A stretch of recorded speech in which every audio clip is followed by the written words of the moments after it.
Hey everybody, welcome to Obscurities in Miniature. It is time for a new Conquest model to grace my table and your screen once more. I may be knee-deep in painting Yoroni for Parabellum's game, but I am a sucker for big, crazy, monstrous figures, and, well, this new Scion of War looks to definitely fulfill that role. Now, I'm not 100% sure. I know that the Chosen of War, which this guy is kind of like the leader of, are supposed to be on the larger monster-sized bases, which are what most of the big, heavy monsters like the Aroni are on. So I'm kind of really curious to see how he's going to fit in this box, because you can see, based on that base alone, he's going to take up a lot of real estate. He's got those crazy fans all over him. He just looks huge. Now, this is part of their Artisan series.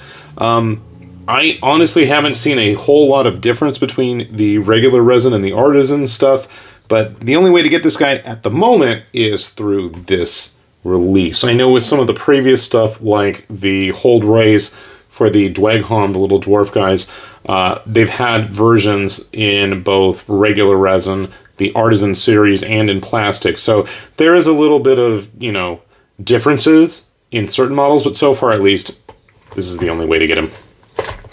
Let's take a look inside as I destroy the box. Jeez. Okay, he is packed in there. I'm not even getting to the other stuff yet. What do we have in the bag? Okay, lots of fans. So these are those fan blades that are going to be all over his armor. Two more smaller ones. Obviously, we're going to need to clean those up. A loincloth. Assuming that's for the back, because here's a heavily armored one, which I'm going to guess is for the front. The head. Very fancy and elaborate. Thankfully, it's in one piece.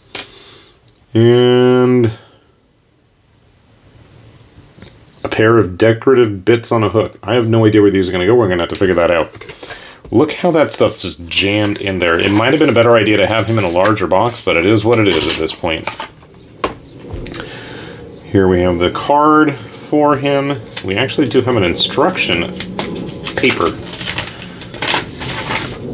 It's kind of a nice bit to lay down. Okay, that is intentional. It's good to see. So, that's kind of a nice thing when you have these resin kits that tend to have a lot of parts that you actually have a breakdown. They're all numbered as well, so that way, when the time comes, you know where to put everything.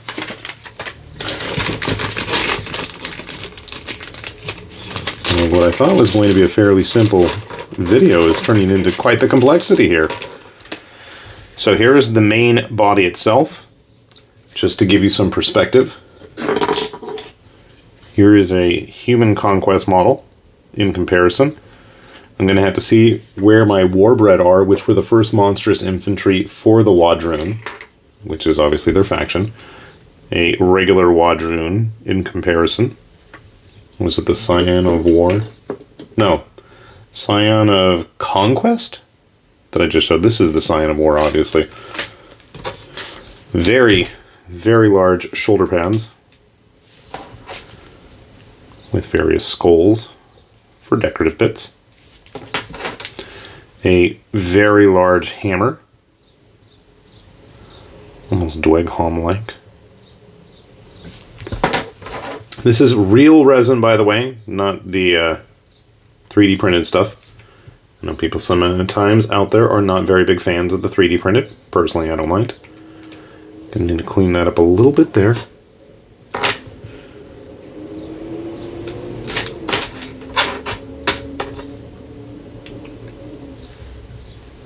Oh, I'm like, there's no hand there. That's because I need to put it on.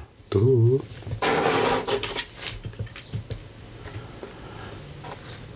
That is going to be a great sized troll model for those of you just looking for something interesting, different, and unique looking. I mean, just the size of those pauldrons alone, it's going to make for a nice, impressive model. So I'm going to get him all built and put together. Hopefully I'm not going to have too much trouble. Got to get all those things cleaned up, and hopefully they survive in one piece. If you want to find out, well, you know the drill. Stick around.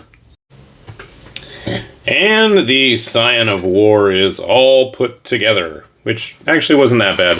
I had more of a challenge actually clearing some of the mold lines on him than actually building him.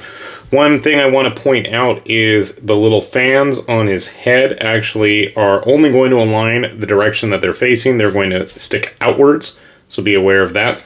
Also, nice thing that I didn't realize at first, but it's clearly labeled on the instructions and the actual sprues themselves. But the fans that go on the shoulder pads are actually labeled L1, R1, R2. So hopefully if everything is still attached to those sprues, you're not going to have much of an issue there. I would also strongly recommend that you glue his little flashy bead claw totem thing on his hammer here prior to gluing the hand on. I did not do that, and it was kind of a really frustrating experience trying to jam that in and get it to hold. Otherwise, I mean, he's definitely got presence. There is no denying that. You can see the nice mold line there, which I cleaned up, but it's still present. I mean, I'm not trying to shoot for any Crystal Brush Golden Demon Award or anything, so I'm not going to worry about it too much. I also took a bit of my own advice for once and did not glue those shoulder pads down. They're just kind of blue tacked in place because, well, painting the undersides of them and then getting the arms as well with those shoulder pads in the way is really going to be a hassle. So I just decided to err on the side of caution and not bother gluing them yet. So as you stack up in terms of size, well, that's been a bit of a frustration because I spent most of my afternoon. This didn't really take me that long to put together, let's be honest. I spent more time cleaning him up, which I enjoy. I mean, it is kind of cathartic clearing off all of the excess resin. But I spent more time searching for my warbread for the W'adrhun than I did actually building him either. That was kind of frustrating. Having him in front of me, I feel that, like, in terms of width, he's definitely larger than the warbread. They're more kind of lanky, if you know what I mean.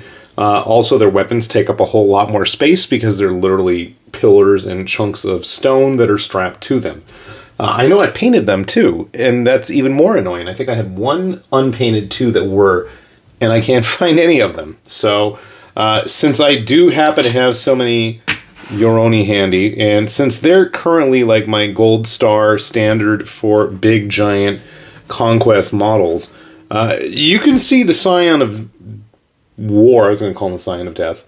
The Scion of War is definitely able to go toe-to-toe with the Kami Ayakashi, which to me at least are the current reigning champs in terms of just big, large models that, you know, have a lot of table presence. You know, you slap down a GW model in between these guys, and I mean, they're really, really going to make for some impressive boss monsters for whatever your tabletop needs are. Never mind the fact that, you know, obviously he's got the Chosen of War, which I have not seen released yet, but you can pretty much guarantee I'll probably grab them at some point or another. The monstrous infantry for Conquest are honestly some of my favorites. They're big, they're heavy, they take up a ton of points, so I don't have to paint too many of them. And I've painted my fair share. But, you know, I think these things could seriously give, you know, like if you wanted some kind of impressive troll or ogre boss for, you know, 9th Age or whatever fantasy iteration you're currently playing, I think they're going to work out really well. He just, in the fans, I can understand people's feelings about taking him or leaving him. Thankfully, if you don't want to attach them, it's not going to look too out of place. There's going to be specific gaps where they fit, but I mean, either you can fill them in or just leave it as part of the, you know, design of the armor. And speaking of design of the armor, I should probably mention, I was a little taken aback as to which was the front and the back of the shoulder pads. There's squares on the inner shoulder area of the front, whereas the back section are kind of fluted out a little bit. So be aware of that. It took me a while to figure that out. But otherwise, I gotta say, I'm impressed. I like him. He's heavy. You know, I was mentioning earlier about the whole Artisan series versus the regular models. So, like, here's the original Hold Ray. Here is the plastic version. And then here is the first of the Artisan series models. So you can see there is some significant difference and similarities between all three. So, you know, whenever I see the, well, there you went.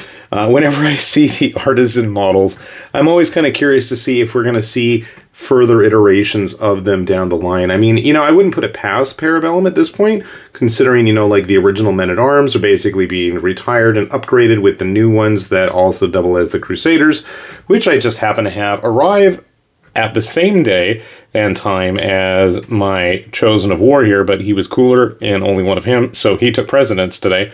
But we'll have those guys up if you're curious about them in the future as well. So I gotta say, I'm looking forward to seeing more of these guys, and the fact that at least the Chosen of War are going to be plastic kits, just as big, would make great trolls and ogres for whatever your fantasy needs are if you're not going to actually give Conquest its good and proper spin. And at this point, with the Weaver courts being announced, you've got a ton of different factions, and I gotta say, at least visually and aesthetically, everything is pretty unique. Never mind the fact that gameplay-wise, a lot of them do tend to have very different rules. So, I mean, even at this point, when I'm actually considering really trying to learn the game, and that's not like me, usually. I'm not one to really want to sit down and hunker down and learn the rules. I'm just, like, happy to paint stuff. So the fact that I'm actually sitting down and trying to figure it out now, that bodes well for the game, much unlike the current shoulder pad that doesn't want to stay on. But anyways, I will put that link down below if you want to see anything about the game itself or the models. As always, I've got the link like literally every time, so you guys can check this stuff out yourselves. There's tons of lore. I mean, the lore book's coming out soon, and you better believe I'm going to grab one of those. But there's just a lot of cool stuff available to you in lots of resources as well, if you're interested in both the models and the game. So, with that said then, this has been High Lord Tamerlane with Obscurities and Miniatures, saying thanks for watching, and we will see you back here soon. Bye-bye.